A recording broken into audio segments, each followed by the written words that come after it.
Hi there, in today's video, I replaced the factory airboxes on my C32 with SL55 airboxes and intake tubes. So I've been looking for some inexpensive upgrades for my C32, and I had recently purchased some K&N air filters for my two E55s. So when it came to this car, I decided to go ahead and pull the trigger for an SL55 intake set. I found a used one on eBay for $170 that included the airbox and the Y pipe assembly, and then I spent another $86 for the two K&N air filters on Amazon, and then $31 for some OEM SL55 intake tubes from SCP Euro. Should also mention there are other great alternatives. This SL55 intake does not flow as well as, say, the $650 Need Wings intake kit, but I didn't want to spend that much and ended up spending less than half of that. And this works out for me as I wanted to keep a bit of a more factory look. You can see by the size here how much bigger it is compared to the C32 air filter size, the top airbox outlet size, and finally how much larger the SL55 Y pipe and middle connector is compared to the original C32 pipe. This Y pipe has the same breather hose connection here on the right and locks onto the throttle body just like the original. As I am also installing the K&N air filters, I think it's worth mentioning that a mod you can do on the 55 series of cars is the air filter spacers like that I have here on my E55 that raises the filters up a bit so they block a little less of the intake holes on the front of the airbox. The nice thing is these K&Ns are a full 3/8 of an inch shorter than the OEM filters, so that makes them almost flush even without adding the spacers. I make videos on my German cars, so please consider subscribing if you'd like to see more about them. I appreciate it, thanks.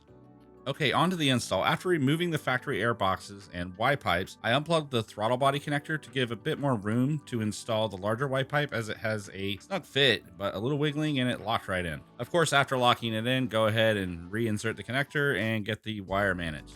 Next, I removed the spring clips from the bottom of the new airboxes, as that allows the airboxes to drop down a bit lower and it looks more like the factory airboxes of the same height. Then I needed to trim the tabs and screw mounting on the side to clear the sides of the surge tanks, as I didn't really want to modify the tanks on the car, only modifying the airboxes.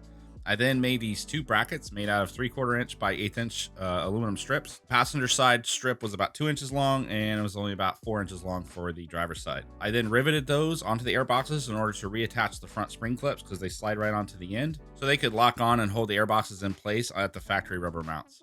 I do recommend when putting these boxes in place to keep them as low and as far back toward the firewall as possible so the Y pipes are able to connect to the airbox tops, and this also lets the original engine cover be used if you're looking to do that. I had to trim a lot of the driver's side box factory mounting clips area as they interfered here with the oil cap. I also had to trim a bit of the front plastics to clear the front cover. Next, I then screwed in these two spare wheel lug bolts that I had laying around into the top of the supercharger where the factory threaded holes are. Now, these are from a BMW, so I might have just jinxed my engine, but they support the rear of the cover when it's installed, and my thinking is that should help prevent unnecessary flexing. So at the end of this, I really did no modifications at all to this front cover. I wanted to keep it stock and just only modify everything on the airbox. So that way I can still always put the factory airboxes back in if I want to, and everything returns to stock. Next, I heated up the ends of the SL55 intake tubes that I purchased with a heat gun and formed them into like horizontal ovals to closer match and insert into the factory C32 intake holes here in the front. There was about 2 inches of excess on each intake pipe, so I trimmed that off with a knife.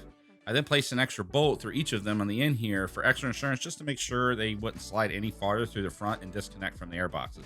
They fit very snugly and mount tightly onto the airboxes and are about 18% larger than the stock C32 tubes. So here are my initial impressions while driving it. It was raining that day, but got to get this video done, so here you go. I got a good bite in the corners though.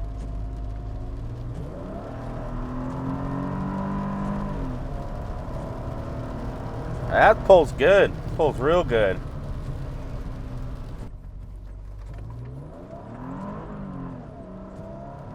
Just a little bit of wheel spin. Still spinning. Jeez, come on, grip. There we go. That felt pretty good. Let's see if we can get a little pull in here. Drop it down. Traffic's pretty quiet today. Downshift. Oh yeah, that pulls strong. Feels like it has a lot more pull than it used to up top. See if I can hit it maybe under the bridge. Maybe there'll be a dry spot there.